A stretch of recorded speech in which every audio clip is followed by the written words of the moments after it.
Bismillahirrahmanirrahim. Subject is Advanced Corporate Finance, and there is fourth lecture on merger and acquisitions. Learning agenda for today lecture is we will discuss standard offer for purchase of the share by acquirer.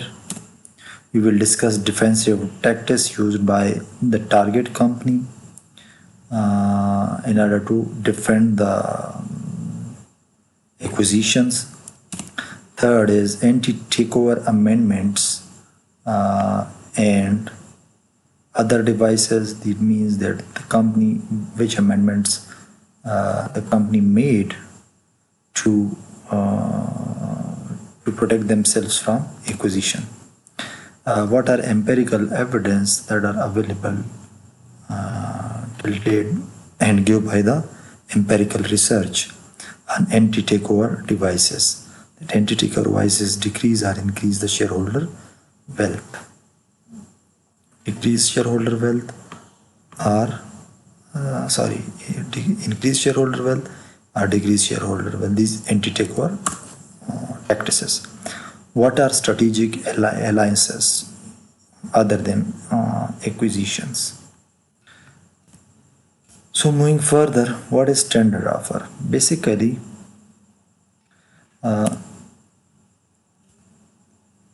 tender offer is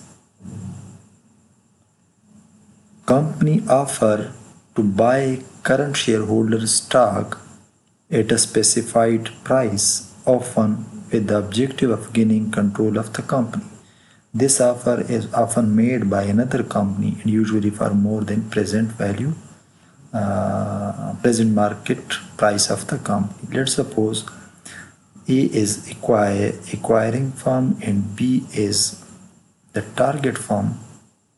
Now A properly offer or tendered to the shareholder of B that we are willing to buy your share.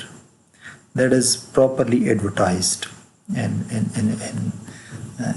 daily circulation and daily newspaper. And then let's suppose the current price of the B limited share is, let's suppose, 70 rupees, and they offer 75. Obviously, these shareholder will ready to buy their share to A. Why this company A is going to buy the share of the company B? Because in order to get the control of the company, they want to they want to acquire the company while by open tender offer. This will allow the acquiring company, means the acquirer, to bypass the management of the company when it wishes to acquire. Since these tender offer is given to the shareholder of the B Limited in open market, so management is not involved at all. So A Limited will hold majority shareholder in this way, and in coming annual general meeting they will change the management and they will be in a position that what to do with the company B Limited. So they basically want to bypass the management.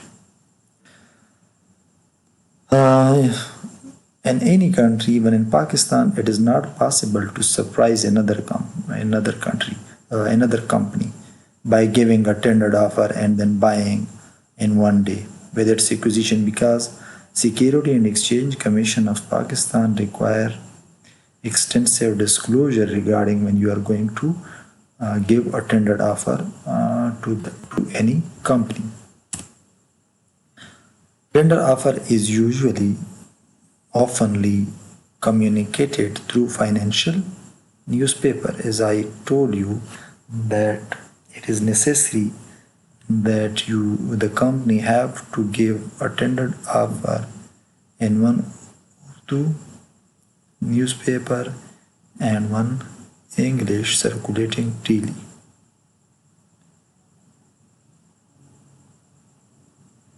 So this is basically requirement to give tendered offer in Pakistan.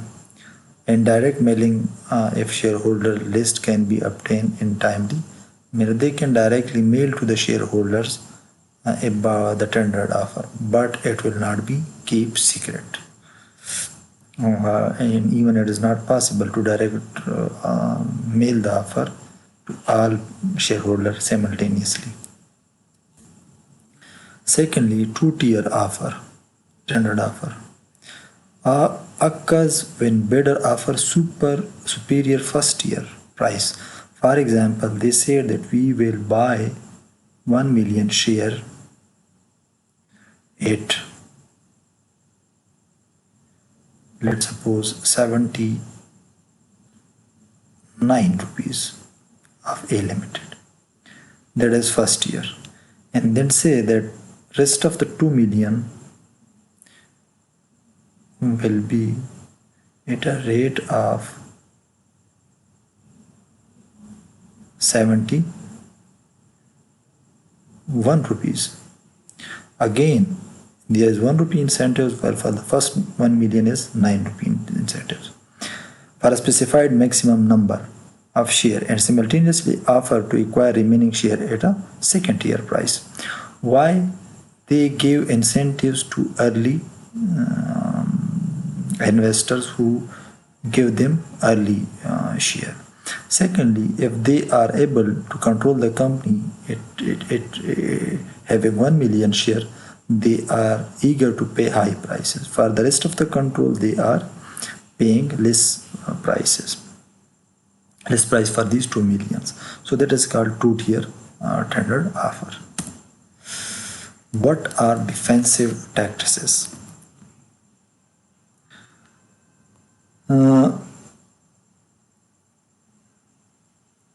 Defensive tactics are the company management will always resist to be acquired by other company. So the company being bid for may use number of defensive tactics. What are including? So the management will never want that they should be acquired by other group. Maybe they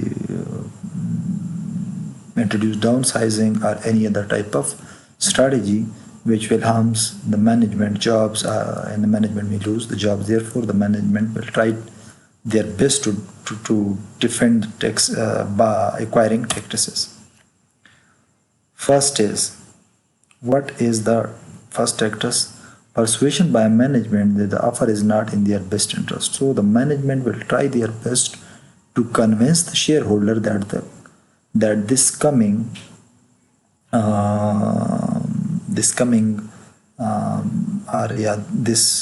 offer of acquisition is not in their best interest.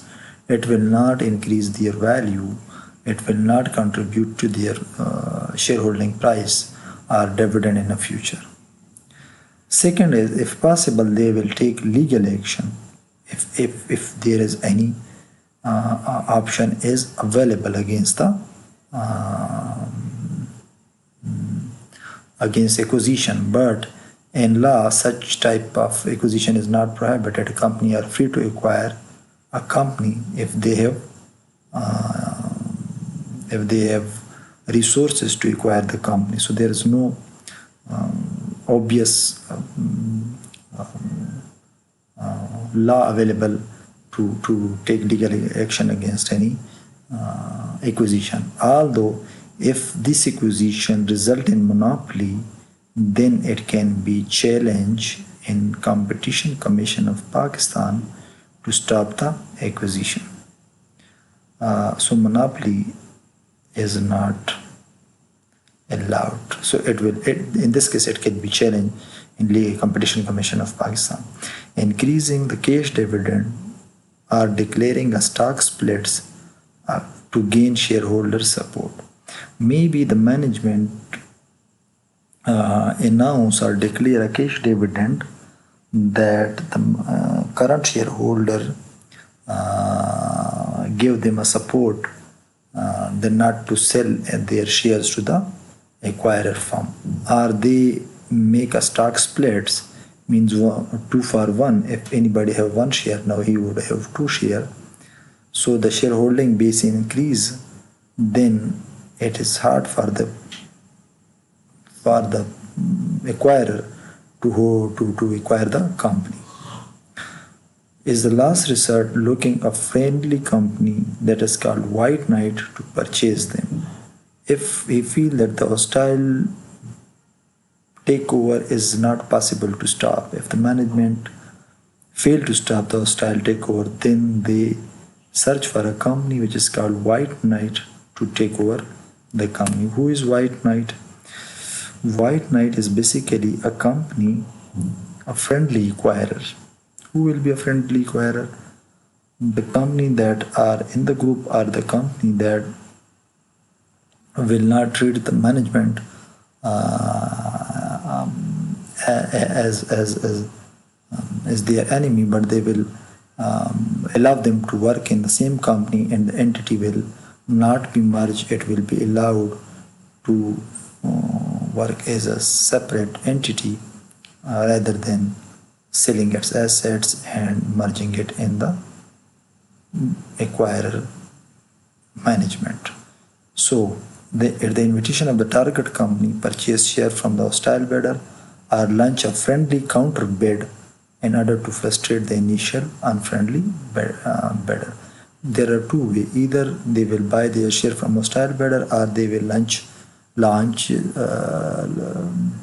they will give their own offer to the shareholder better than the hostile bidder to buy the company. Anti-takeover amendments. What are anti-takeover amendments? Let's discuss one by one. Managerial entrenchment hypothesis. There are different things that can be discussed. One is, let's suppose, agency theory work here, that management always stop anti-takeover attempt in order to safeguard their own job. They never want to increase the wealth of shareholder if the firm is going to acquire. This why they are attempting always are creating a barrier in takeover attempts by any other companies. So this theory suggests that the barrier are erected to protect management job, and that action work to the detriment of the shareholder. So such type of barrier and erection in order to stop the acquisition attempt is not in the benefit of the shareholder. It is just that the management try to protect their own job rather than increase the wealth of shareholder. It is called managerial entrenchment hypothesis. Secondly, is shareholder interest hypothesis. This theory implies that the contest for corporate control are dysfunctional and take management time away from profit-seeking activities. The second hypothesis is that the corporate control is basically an attempt that that involve the management and waste their time. Instead, the management will work for profit-making activities. There are two hypotheses. One is that it is in the best interest of the shareholder, because the managerial scientists say that the anti-takeover is better for the shareholder interest as well, because this attempt is nothing more than just to wasting the time of the management. And the management may devote this time for profit-making activities in order to use anti-takeover tactics, while other is that management never want to let the acquirer attempts to be successful, because it will lose their own job rather than to protect the shareholder interest. So these are two basic hypotheses. that suppose anti-takeover devices. Shark repellent, this is basically one of the defense implied by the company towards of potential takeover bidders. It means that the shark is basically here referred to the acquirer company. So how you will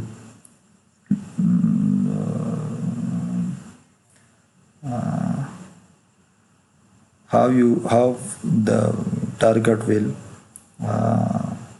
reduce the potential of acquiring of the acquirer. There are many tactics. Let us discuss one by one.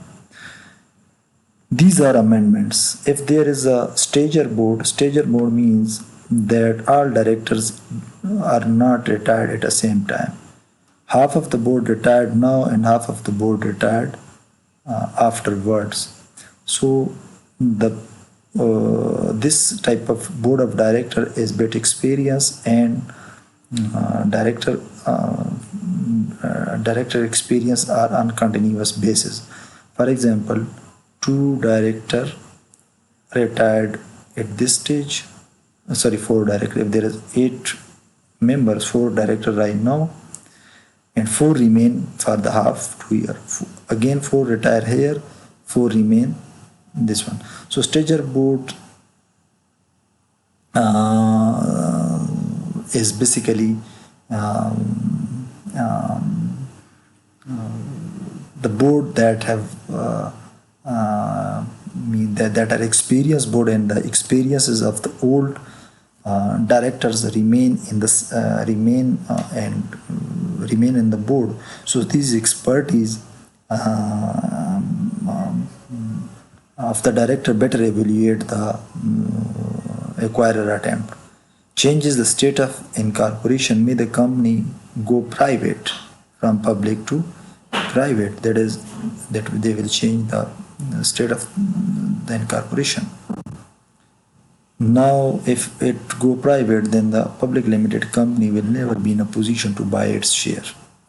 Supermajority merger approval provision. If the majority, the company make amendment in its article and memorandum of association that in case of any merger approval, there would be supermajority. Supermajority means 2/3 majority or more than 2/3, not simple majority. So it is then become hard to approve the merger. Fair merger price provision. If the acquirer provide, let's suppose 79 rupees and the target say that is not fair, there should be a fair provision. Fair provision means that it should be more than, let's suppose, 100 rupees. So it then discourage the acquirer to acquire the company.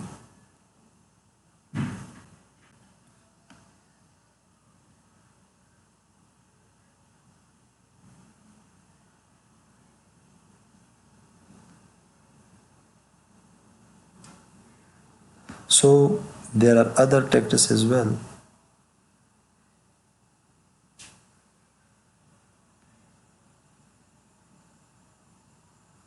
We will discuss it. Leverage recapitalization. If the firm have low debt to equity ratio, then the firm borrow more debt in order to increase the debt equity position. That will also discourage the acquirer. Poison pills are tactics that these are defensive tactics in order to discourage the acquirer. For example, let's suppose there is one of the poison pill used by the company. If there are 1,000 share outstanding, now the company to issued share to these existing shareholders, let's suppose 50% more share at discount.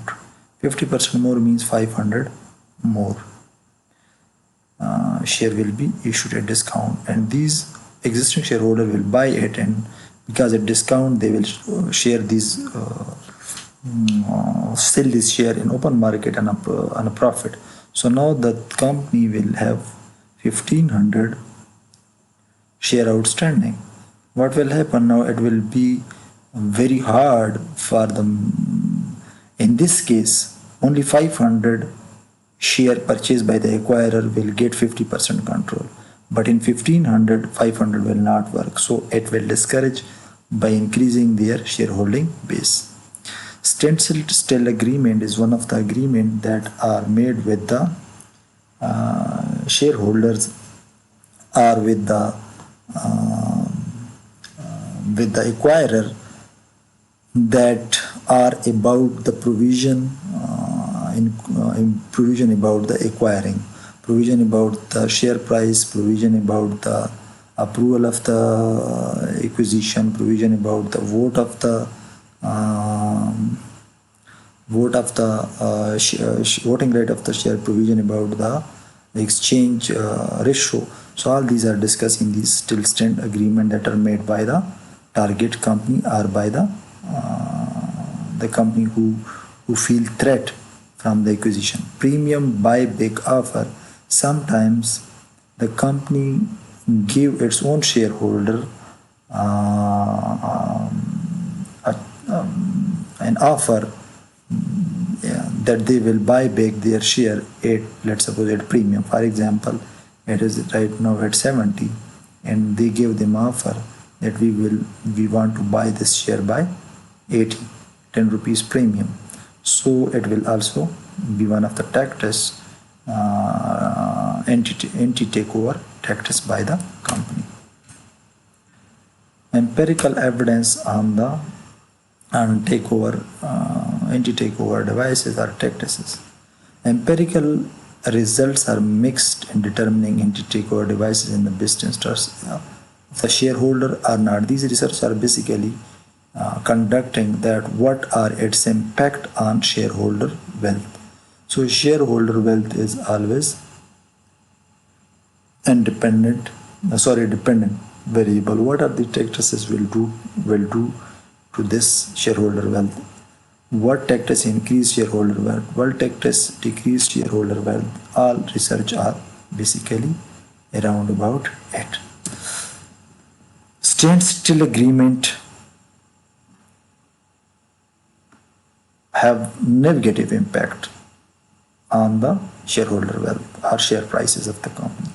Stock repurchase also have a negative impact on the shareholder wealth. So these two tactics have negative impact.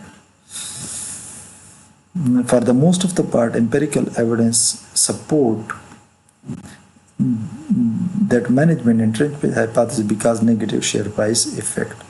It says that the anti-takeover are used by management just for their own interest. Management for own interest, not for the increase of the shareholder. So all research support that the anti-takeover tactics are used by the management for their own interest rather than for the interest of the shareholder. That is one of the theoretical base for anti-takeover devices or anti-takeover tactics. What are strategic alliances? Strategic alliances, these are agreement by between two independent two or more independent firms to cooperate in order to achieve some specific commercial objective. These are not acquisition. These are basically, let's suppose there is a huge project, one company, A company is unable to afford it. So the A and B jointly operate this joint venture. So this joint venture or this strategic alliance is just for this project. So strategic alliances usually occur between, it may be occur between supplier and customer, competitor of the same businesses, non-competitor with complementary strengths. Strategic alliances may be between these two, these type of arrangement. A joint venture is basically one of the example of strategic alliances. Is a business jointly owned and controlled by two or more independent firms. Each venture partner continue to exist as separate firm, and joint venture represent a new business enterprises. Maybe both company jointly open a company and both company hold share in it. It is possibility, or may they start a project combinedly. So both way are possible. Recently, I think that the oil field near that Krapa, Shakardara, and Burguri are joint venture of MOL and OGDCL. JV of MOL